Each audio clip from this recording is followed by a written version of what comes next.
히브리어로 본 창세기 강의 102강입니다. 102강 오늘의 말씀은 창세기 11장 10절로 18절까지 말씀입니다. 창세기 11장 10절로 18절입니다. 셈의 후예는 이러하니라. 셈은 100세 곧 홍수 후 2년에 아르박삿을 낳았고 아르박삿을 낳은 후에 500년을 지내며 자녀를 낳았으며 아르박삿은 35세에 셀라를 낳았고 셀라를 낳은 후에 403년을 지내며 자녀를 낳았으며 쉘라는 30세에 에벨을 낳았고 에벨을 낳은 후에 403년을 지내며 자녀를 낳았으며 에벨은 34세에 벨렉을 낳았고 벨렉을 낳은 후에 430년을 지내며 자녀를 낳았으며 벨렉은 30세에 루우를 낳았고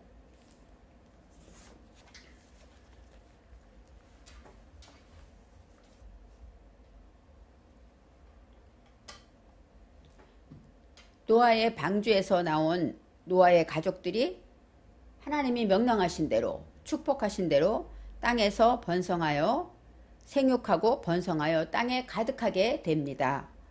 오늘도 읽었듯이 400년 이상을 지나면서 자녀를 낳았다고 합니다. 그런데 성경에 기록된 자녀는 몇 밖에 나오지 않죠. 그러니까 얼마나 많은 사람들이 있었을까 상상할 수가 있습니다. 하나님은 노아와 노아의 아들들에게 다시는 홍수로 멸하지 않겠다고 약속하시면서 언약의 증거로 무지개를 주셨습니다. 10장에는 노아의 아들들에 대해서 셈과 함과 야벳에 대한 이야기가 나옵니다. 그 족보가 나오고 9장 마지막 절에 노아는 950세가 되어 죽었더라. 노아의 시대가 끝나죠. 그리고 10장부터는 노아의 아들들의 시대입니다. 셈이 노아의 가장 큰 아들인데 족보를 기록할 때 마지막에 셈을 기록합니다. 셈의 후손들을 기록하는데 오늘도 읽은 본문은 셈의 후손을 다시 기록하고 있어요. 왜냐하면 셈의 후손 중에 아브라함이 있고 다윗이 있고 예수가 있기 때문입니다. 그래서 마지막 절에 이제 홍수 후에 이들에게서 그 땅의 백성들이 나뉘었더라. 점점 많아지니까 날수록 점점 400년 500년씩 자녀를 낳으니까 계속 식구들은 늘어나고 많아지니까 이제 떨어져서 백성들이 넓게 번지게 되었다고 말할 수가 있습니다. 노아가 홍수 후 350년을 살았고 노아의 아들들이 자녀를 낳고 사는 동안 온 땅은 하나님이 축복하신 대로 땅에 가득하며 번성하게 된 것입니다. 그런데 11장 1절에 바벨탑 사건이 기록됩니다. 1장부터 9절까지 긴 이야기가 아닙니다.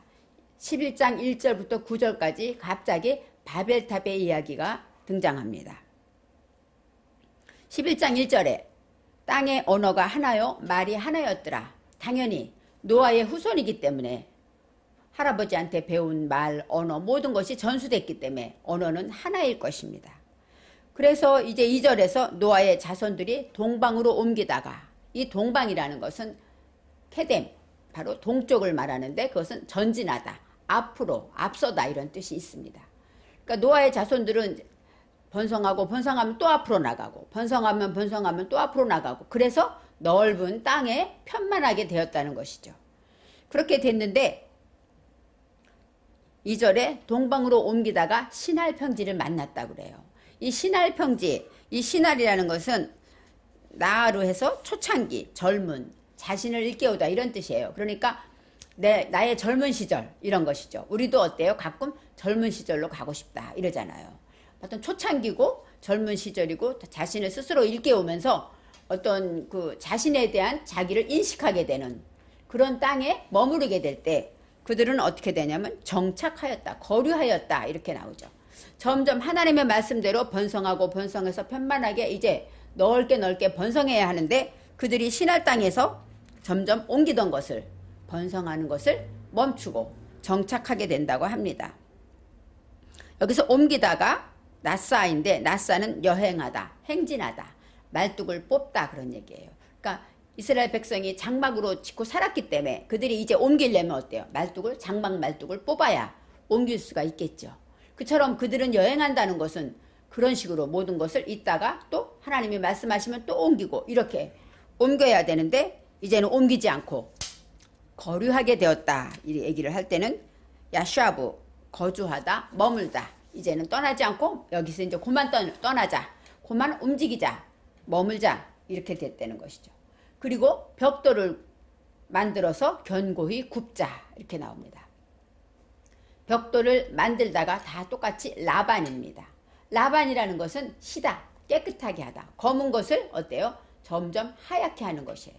그래서 희다, 깨끗하게 하는데 벽돌을 만들어서 그것은 벽돌들 복수가 나와요. 그래서 벽돌들을 만들다. 그것도 라반이라고 그랬어요. 희다, 깨끗하게 하는데 여기서 나라가 나와서 나를 위해서 내가 벽돌을 만드는데 누가 만듭니까? 내가 만드는 것이죠. 사람이 만든다는 거예요. 내가 하자. 이제는 희게 하고 깨끗게 하는 것도 내가 하는 거. 희게 깨끗하게 하고 죄를 사하는 권세는 누구에게 있습니까? 여호와 하나님께 있는데 그들이 이제는 우리끼리 모여서 우리끼리 왕을 세우는 것처럼 우리끼리 깨끗이 하고 또 견고히 굽자. 여기서 견고히 굽자가 샤라프입니다. 샤라프라는 것은 어떤 뜻이냐? 타다, 불태우다, 그 다음에 화장, 죽은 자를 위한 불이라는 뜻이 있어요. 그러니까 죽음에 대한 것, 사람의 죽는 것에 대한 그 불도 우리가 켜는 거죠. 그러니까 요즘 말하면 인본주의가 되는 거예요. 하나님을 이제 점점 멀어지고 보이지 않으니까 하나님은 점점 멀어지고 이제 우리가 스스로 깨끗게 하고 우리가 최대한으로 노력해서 죽은 자의 불도 우리가 켜고 이렇게 하나님의 권한을 하나씩 사람들이 점점 더 따라오고 있다는 것이죠. 그렇게 될 때 벽돌로 돌을 대신하자. 그게 왜요? 돌은 에벤은 뭐예요? 돌이고 또 계명이고 말씀이고 약속의 말씀을 말하죠. 그리고 또 객관적으로 돌은 어때요? 무겁죠. 돌은 무겁기 때문에 성을 쌓기 여러 가지로 시간이 걸리고 힘들 거예요.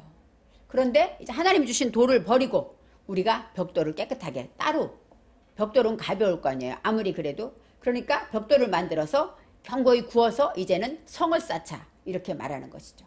영적으로 해석해서 벽돌은 이런 뜻이 있고 우리가 육적으로 그냥 눈으로 생각해도 어때요? 벽돌로 돌 대신 벽돌을 만들자. 그것은 과학이고 더 우리를 편안하게 하고 우리가 하고자 하는 일을 빨리 성취해 나가기를 원하는 것이죠. 벽돌로 돌을 대신하고 역청으로 진흙을 대신하자. 역청과 진흙도 똑같이 하마르입니다. 하마르라는 것은 진흙탕, 수렁, 거품이 부글부글 끓고 거품이 있는 진흙탕 같은 것을 말해요. 그러니까 그들은 점점 쌓아서 역청으로 막은 것 같지만 그것이 바로 뭐예요? 거품이 일고 수렁, 나를 수렁으로 빠뜨리게 하는 그런 진흙, 그것을 바로 역청이라고 말하고 있습니다. 그러면서 이제 그들이 탑을 쌓는 이유가 무엇이냐? 목적이 나옵니다. 우리의 이름을 내자. 우리의 이름은 쉐임입니다. 명분을 말해요. 우리가 있다는 것. 우리가 하나님 안에 있을 때 우리가 온전해지는데 이제 하나님을 떠나서 우리의 이름을 내고 우리의 자손들에게 우리가 이런 일을 했다 하고 업적을 세우고 명분을 내자. 그렇게 말하고 흩어짐을 면하자. 하나님은 점점 흩어져서 번성하라고 했는데 우리는 이제 흩어지면 안 돼. 우리끼리 힘을 모아야 돼.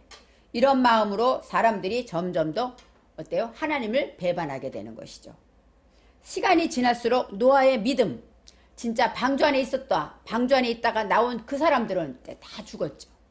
그러다 보니까 그 믿음이 점점 약해지는 것이에요. 전수되지를 못하는 것입니다. 처음에 무지개만 보면 가슴이 뛰고 하나님이 우리를 이렇게 사랑하셨구나, 구원하셨구나, 다시는 심판하지 않으신다고 했지?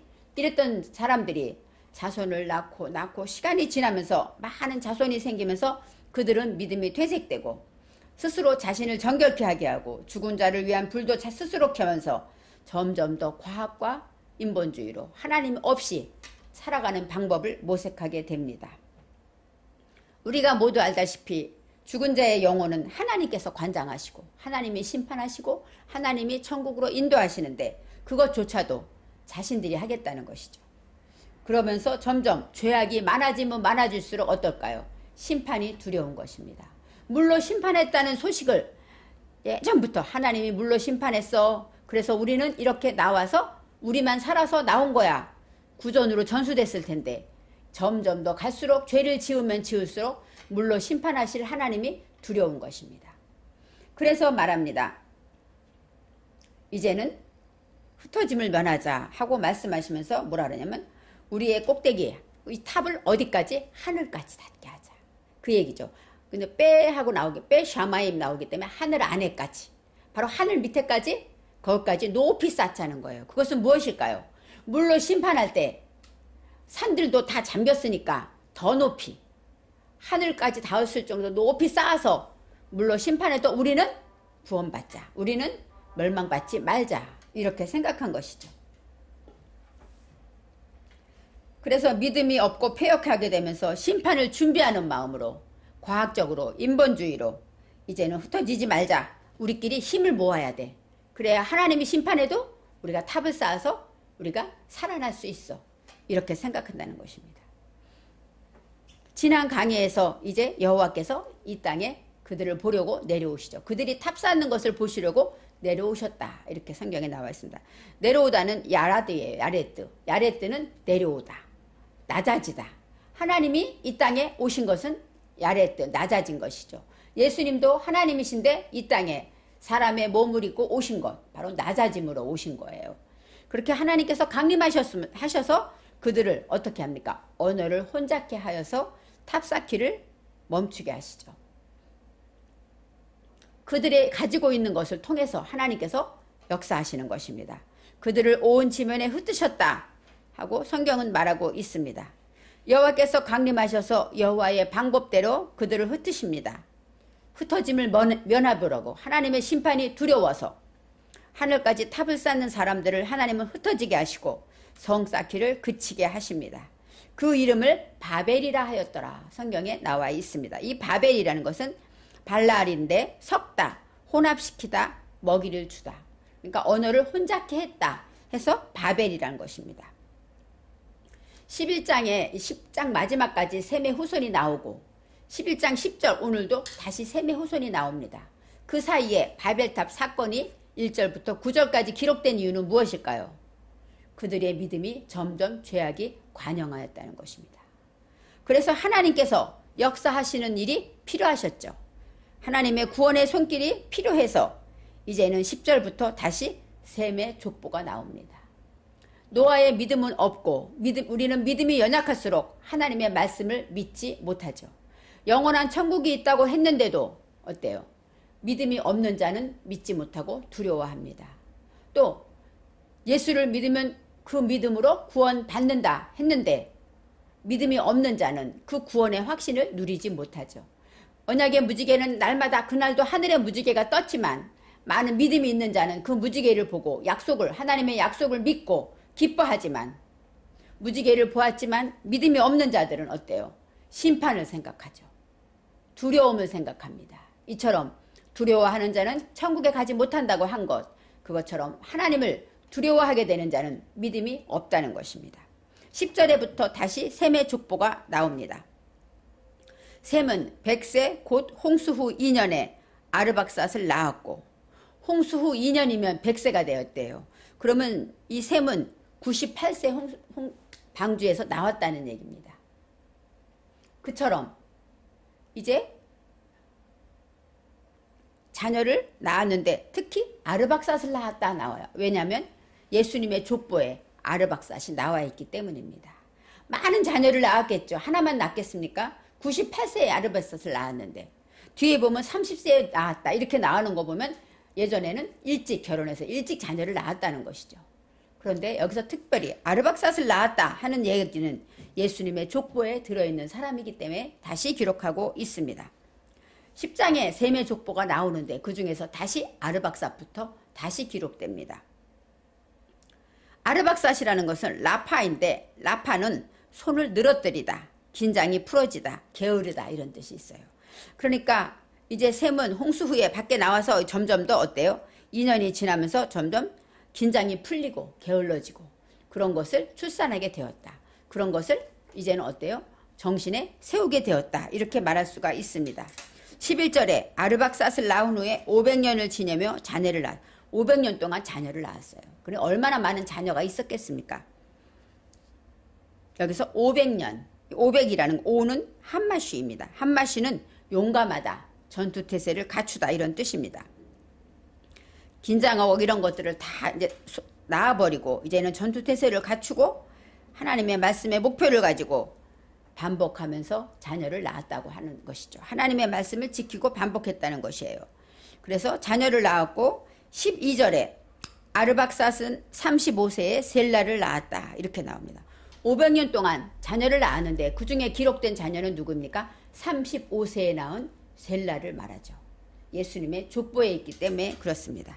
그래서 이 쉘라라는 것은 샬라흐 해서 보내다, 보내심을 받다, 임명하다, 위임하다 이런 뜻이 있습니다.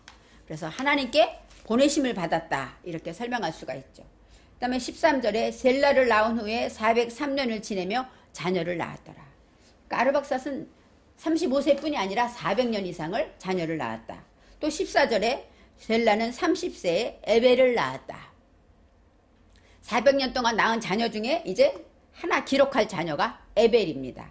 이 에벨은 아바르, 바로 이브리 그런 뜻인데 넘다, 지나가다, 통과하다, 건너가다 이런 뜻이 있어요. 그러니까 이제는 샬라후, 하나님께 보냄을 받고 그 다음에는 어때요? 통과되는 것이 하나님의 말씀으로 통과되고 그 다음에 15절에 에벨을 낳은 후에 403년을 지내며 자녀를 낳았으며 16절 에벨은 34세에 벨렉을 낳았고 그 많은 자녀를 낳았어요. 400년 동안. 근데 그 중에 하나 기억되는 자녀는 34세에 낳은 벨렉이라는 것이죠. 이 벨렉이라는 것은 팔라그예요. 팔라그는 나누어지다, 잘라내다. 또 신의 개울, 신의 개울이 어때요? 이렇게 넓은 뜰 가운데 나눠서 개울이 있잖아요. 그것처럼 어떤 하나님의 말씀으로 잘라내고 그렇게 나누어지는 것을 말하고 있습니다. 벨렉을 낳은 후에 430년을 지내며 자녀를 낳았으며 18절 오늘 마지막 절에 벨렉은 30세에 루를 낳았고 하고 끝나고 있습니다. 벨렉은 430년 동안 자녀를 낳았어요. 얼마나 많은 자녀가 있겠습니까? 그 중에 30세에 낳은 루를 낳았다고 설명하죠. 이 루라는 것은 라입니다. 라는 먹이다, 방목하다, 목자 그런 뜻이 있고 지도하다, 통치하다, 친구 그런 뜻이 있어요. 그러니까 이제 하나님의 말씀으로 이렇게 점점 더 성장하며 점점 더 하나님의 말씀으로 자르고 나누고 하나님의 말씀으로 방목하고 말씀을 먹고 먹이게 되는 거기까지 오게 되는 것입니다. 그래서 오늘 이렇게 셈의 족보를 다시 한번 자세히 얘기하는 것은 이제 그 후에 아브라함이 나오기 때문에 이렇게 자세히 설명하고 있습니다. 우리가 바벨탑 사건을 통하여서 지금도 우리가 쌓고 있는 바벨은 어떤 것인가 저와 여러분을 항상 기억하면서 내가 하나님 없이 내 힘으로 하려는 것이 무엇인가 오늘 하루의 모든 일을 계획할 때 내가 해야지 내가 준비해야지 하는 것은 바벨입니다. 기도하는 마음으로 하나님이 도우심을 할 수 있다 이런 믿음으로 모든 일을 시작하시기 바랍니다.